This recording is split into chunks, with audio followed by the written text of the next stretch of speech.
दोस्तों सपोज करो कि आपको लाइसेंस मिल गया है एक वाइन शॉप खोलने का और लीगल तरीके से आप एक वाइन शॉप कहीं भी खोल सकते हो। अब आपकी यहाँ पर कमाई कितनी होगी ये इस चीज पर डिपेंड करेगा कि आपकी लोकेशन क्या है, मतलब किस जगह पर आप वो शॉप खोल रहे हो। तो मान लेते हैं कि आपने अपने आसपास की एक ऐसी लोकेशन पर दुकान खोली है जहाँ पर आपको लग रहा है कि वो दुकान ज्यादा चलेगी। अब इसी के बेस पर क्या आप अपनी होने वाली कमाई का अंदाजा लगा सकते हैं? वेल, इसका एग्जैक्ट आंसर देना तो बहुत मुश्किल है, क्योंकि एक अच्छी लोकेशन होने के बाद भी आपके हिसाब से ही आपकी दुकान चले इसकी कोई गारंटी नहीं है। लेकिन हाँ, अगर एक एवरेज लगाया जाए तो वाइन की शॉप से लाखों रुपए तो कमाए ही जा सकते हैं। लेकिन एक शख्स हैं जिन्होंने जब अपना वाइन का बिजनेस शुरू किया तो उनको ये फील होने लगा कि शायद ये बिजनेस उन्होंने एक गलत लोकेशन पर खोल लिया है, क्योंकि इतनी अच्छी और वेल डेकोरेटेड शॉप होने के बाद भी बहुत ही कम लोग वहाँ पर आ जा रहे हैं। लेकिन उन्होंने अपनी जगह बदलने की जगह अपनी शॉप के लिए मार्केटिंग सीखना शुरू किया। वो आज के टाइम के हिसाब से कई अलग अलग तरह की मार्केटिंग टेक्निक्स जानने में लग गए एंड इस दौरान उन्होंने कई ऐसी स्ट्रैटेजीज नोट डाउन की जो उनको बहुत काम की लगी। सबसे पहले उन्होंने अपने 10 दोस्तों को इकट्ठा किया और उनको अपनी स्ट्रैटेजी समझाते हुए कहा कि देखो, तुम लोग एक काम करना, इस इलाके की अलग अलग जगह पर जाना और अजनबियों से इंटरेक्ट करना एंड उनसे ये पूछना कि यहाँ पर आसपास कोई वाइन क्रिटिक नाम की शॉप है क्या। मैं खास उस शॉप की वाइन पीने के लिए बहुत दूर से आया हूँ। देन तुम लोग थोड़ी बहुत मेरे वाइन के फ्लेवर की तारीफ भी कर देना। बस इतना तुमको बोल देना है, तुम्हारा काम खत्म हो जाएगा। मुझे पता है कि मेरी वाइन का टेस्ट लाजवाब है, बस दिक्कत यही है कि लोग ज़्यादा इस शॉप पर विजिट नहीं कर रहे हैं। तो जैसा गैरी ने कहा, सबने वैसा ही किया। वो अलग अलग लोकेशंस पर गए और अजनबियों से बात करते हुए उनसे शॉप का पता पूछने लगे एंड इस दौरान उस शॉप की वो तारीफ भी बराबर करते रहे। अब यहाँ पर गैरी वी ने जो ट्रिक लगाई थी वो काम करने लग पड़ी। उन 10 में से 7 दोस्तों के पीछे पीछे वो एड्रेस बताने वाले भी आ गए, क्योंकि इतनी तारीफ सुनने के बाद उनके मन में ये उठने लगा कि एक बार हम भी ट्राई करके देखते हैं। अब जैसे ही उन्होंने ये वाइन पी तो इतनी उनको पसंद आ गई कि उनका दिल खुश हो गया।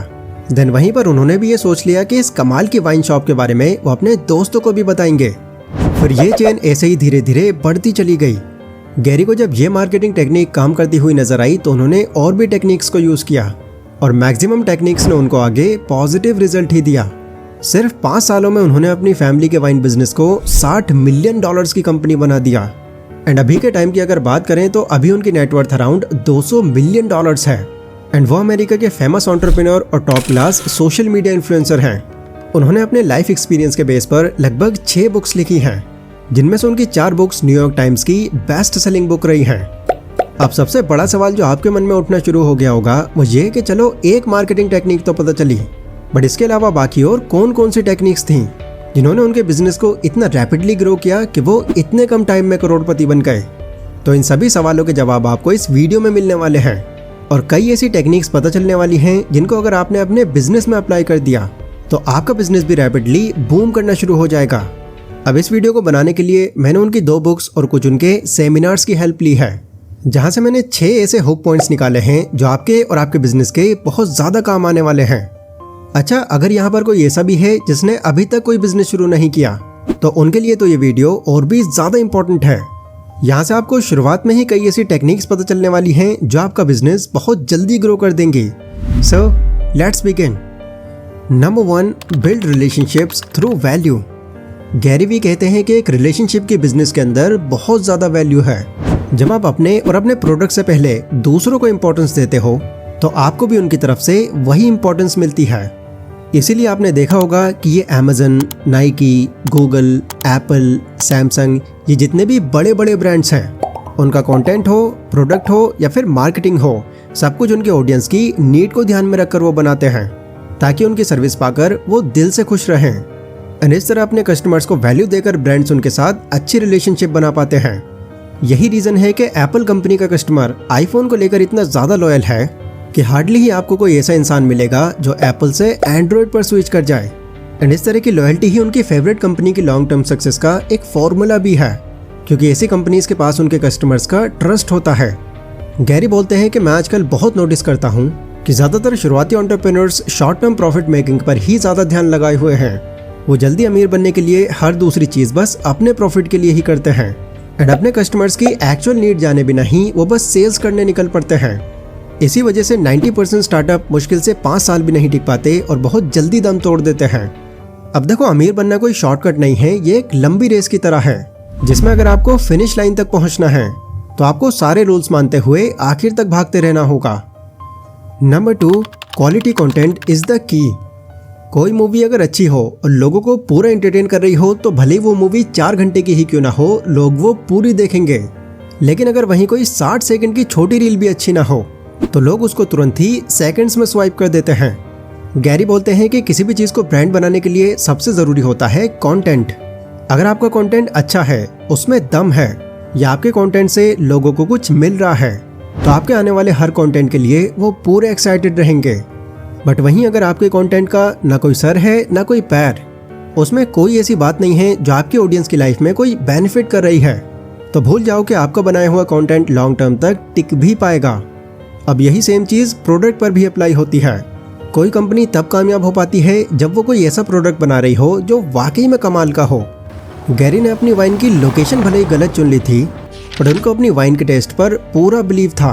उनको बिलीव था कि बस एक बार इस शॉप पर कस्टमर्स आने शुरू हो जाएं तो वो बस इसी शॉप के हो जाएंगे। एंड जैसा उन्होंने सोचा था वैसा हुआ भी। एंड क्योंकि वहाँ पर कई नए नए लोग भी आने लगे थे तो उनकी रिक्वायरमेंट्स के थ्रू वो और नई नई वेराइटीज़ भी उसमें ऐड करते चले गए। इसीलिए ज़रूरी है कि आप अपनी ऑडियंस को समझो। ये देखो कि आपकी ऑडियंस को क्या क्या चीज़ पसंद आ रही है और वो फीडबैक कैसे दे रहे हैं। फिर उसी के अकॉर्डिंग अपने कंटेंट को मॉडिफाई करते चले जाओ। इससे आप लोगों का भरोसा जीत पाओगे और अपना ब्रांड खड़ा कर पाओगे। Number 3, focus on your strength. Gary अपने एक सेमिनार में बोलते हैं कि लोग हमेशा उन चीज़ों को ठीक करने की कोशिश करते हैं जिसमें वो कमज़ोर होते हैं, जो कि ठीक है, काफ़ी अच्छी बात है, पर इस चक्कर में वो अपनी स्ट्रेंथ पर ध्यान देना बिल्कुल ही अवॉइड कर देते हैं। मतलब कि वो वीकनेस के चक्कर में ये नहीं जान पाते कि उनकी स्ट्रेंथ किस चीज़ में है। तो गैरी इस पर अपना खुद का एक पर्सनल ओपिनियन देते हैं। वो बोलते हैं कि देखो, अगर आप किसी चीज़ में अच्छे नहीं हो, उसको लेकर परेशान होने की जगह अगर आप किसी ऐसे इंसान को हायर करते हो जो एक्चुअल में उस फील्ड का मास्टर है, तो यहाँ आपकी समझदारी नजर आएगी। एक बात हमेशा याद रखना कि हर काम को आप खुद से नहीं कर सकते, और अगर आप सब कुछ खुद से ही करने की कोशिश करोगे तो बहुत जल्दी आप उस काम से बोर हो जाओगे। मार्केटिंग के दौरान जब गैरी को अपनी शॉप के लिए आइडियाज़ मिलने लगे तो उन्होंने खुद एग्जीक्यूट करने की जगह अपने दोस्तों को चुना, क्योंकि उनको पता था कि ये लोग इस काम में माहिर हैं और इसको बहुत सफाई से कर जाएंगे। तो वो इस चीज़ को भी एडमिट करते हैं कि उनकी इस कामयाबी के पीछे उनकी टीम का भी बहुत बड़ा हाथ है। आगे वो बोलते हैं कि देखो, हर इंसान की अपनी एक अलग स्ट्रेंथ होती है। कोई पोस्टर्स बहुत अच्छे बना सकता है, कोई मार्केटिंग कमाल की कर लेता है, कोई प्रोडक्ट मेकिंग बहुत अच्छे से जानता है, तो कोई कन्विंस करने में माहिर होता है। ऐसे एक्सपर्ट लोगों की अगर टीम आपके हाथ में हो तो आपको मार्केट का किंग बनने से कोई नहीं रोक सकता। इसलिए वीकनेस पर गम मनाने की जगह आप उस चीज़ पर फोकस करो जिसमें सिर्फ आप अच्छे हो। बस ये फाइंड आउट करो कि आखिर ऐसा क्या है जो आप नेचुरली दूसरों से बहुत अच्छा करते हो। आपको सिर्फ उसी चीज़ पर अपनी एनर्जी देने की ज़रूरत है। बाकी काम आपका संभालने के लिए दुनिया में और भी बहुत लोग हैं। Number 4, audit your brand. Gary बोलते हैं कि कई लोग जब अपने प्रोडक्ट को एक ब्रांड बना लेते हैं तो वो एक रिलैक्स मोड में आ जाते हैं। वो सोचते हैं कि अब तो बस सक्सेस मिल ही गई है, अब कोई दिक्कत नहीं है, जबकि असली काम तो उनका यहीं से शुरू होना होता है। आपको बार बार ये देखते रहना होता है कि अपने ब्रांड के थ्रू जो मैसेज आप दूसरों को पहुंचाना चाहते हो वो अभी भी दूसरों के सामने क्लियर है या नहीं। आप अपनी ऑडियंस को अभी भी वही वैल्यू दे रहे हो या कुछ गिरावट आ गई है उसमें। एंड सबसे इम्पोर्टेंट, लोग आपके ब्रांड के बारे में अब क्या क्या बातें कर रहे हैं। इन सभी चीज़ों पर आपको टाइम टू टाइम ध्यान देते रहना पड़ता है, क्योंकि अगर आप इस चीज़ को लेकर एक्टिव नहीं रहोगे तो इस ब्रांड का डाउनफॉल आने में फिर ज़्यादा टाइम नहीं लगेगा। एंड ये सिर्फ कहने की ही बात नहीं है, ऐसा बड़ी बड़ी कंपनीज के साथ पास्ट में हो भी चुका है, जिनमें एक टाइम पर मोबाइल का किंग कहे जाने वाली नोकिया कंपनी भी है। उनके डाउनफॉल का भी यही रीज़न बना कि उन्होंने सही टाइम पर अपने ग्राहकों की फीडबैक्स को सीरियस नहीं लिया। और सैमसंग जैसी कंपनी जिसने हर फीडबैक को सीरियस लिया, वो इस बड़ी कंपनी को बीट करके उससे बहुत आगे निकल आई। गैरी का मानना है कि आपको अपने ब्रांड को एक बच्चे की तरह समझना चाहिए। जिस तरह एक बच्चे की केयर की जाती है वैसे ही आपको अपने ब्रांड की भी केयर करनी चाहिए। आप जब अपने ब्रांड की रेगुलर ऑडिट करते रहेंगे, हर छोटी बड़ी डिटेल को आप चेक करते रहेंगे, तभी आप उसे ग्रो कर पाएंगे। Number 5, engage with people. Gary 30 minute अपने वाइन टेलीविजन पर काम करने के बाद 15 घंटे ईमेल्स और ट्विटर पर लोगों को रिप्लाई देने में स्पेंड करते हैं, क्योंकि उनका कहना है कि एक कंपनी को ग्रो करने के लिए एंगेजमेंट भी बहुत ज़रूरी है। जब भी कोई मेल भेजता है, कमेंट करता है या कोई फीडबैक देता है, तो हर कमेंट के पीछे एक होपफुल इंसान होता है। जिसे आपके अटेंशन की, आपके रिप्लाई की, आपकी एंगेजमेंट की, इन शॉर्ट आपके प्रेजेंस की ज़रूरत होती है। एंड अगर आप लोगों की ज़रूरत को समझकर उस पर रिस्पॉन्ड कर देते हो तो आप सिर्फ लोगों से एंगेज ही नहीं होते बल्कि उनके साथ में कनेक्शन भी बना लेते हो। जब आप लोगों को अटेंशन देते हो तो उन्हें ये लगता है कि आप उनकी बहुत वैल्यू कर रहे हो। और ये चीज़ आप YouTube के केस में भी देख सकते हो। जब भी आप किसी वीडियो के नीचे कोई कमेंट करते हो एंड वहाँ से आपको कोई लाइक या फिर कमेंट मिल जाए तो आपको बहुत स्पेशल फील होता है। अब देखो, ऐसा नहीं है कि आपको एंगेजमेंट के लिए लोगों के मैसेज या फिर मेल्स का ही रिप्लाई करना चाहिए, बल्कि आपको प्रॉपरली अपनी ऑडियंस से बात भी करनी ज़रूरी है, जिसमें प्रेस कॉन्फ्रेंस, कोई सेमिनार या किसी वीडियो प्लेटफॉर्म पर लाइव आ जाना, ये सभी चीज़ें शामिल हैं। वैसे बाय द वे ये आपके लिए एक स्पॉइलर था।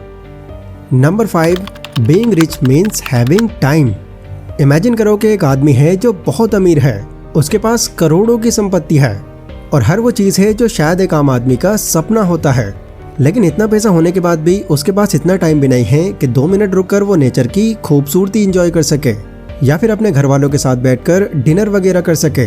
गैरी बोलते हैं कि देखो, अमीर बनने का मतलब ये नहीं है कि आपके बैंक में बहुत सारा पैसा है, आप बड़े बंगले में रहते हो या आपके पास लग्जरियस गाड़ियां हैं।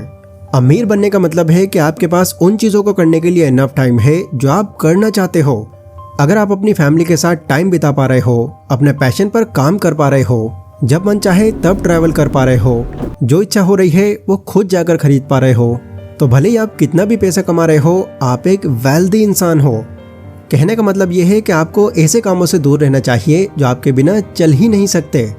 मतलब लाइफ टाइम आपको उस काम में खुद भी इन्वॉल्व होना पड़े, बल्कि आपको एक ऐसा काम पकड़ना है जिसे एक टाइम पर आकर आप ऑटोमेट कर सको, क्योंकि ऐसा बिजनेस ही आपको लाइफ एंजॉय करने की फ्रीडम देता है।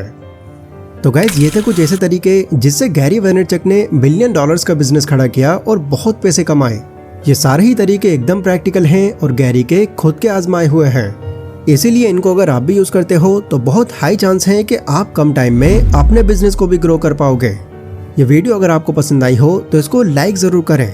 एंड अगर आपको ये जानना है कि कैसे सिर्फ 8,000 रुपए से एक आम कॉलेज स्टूडेंट ने करोड़ों की कंपनी खड़ी कर दी, तो आपके लिए ये वाली वीडियो है।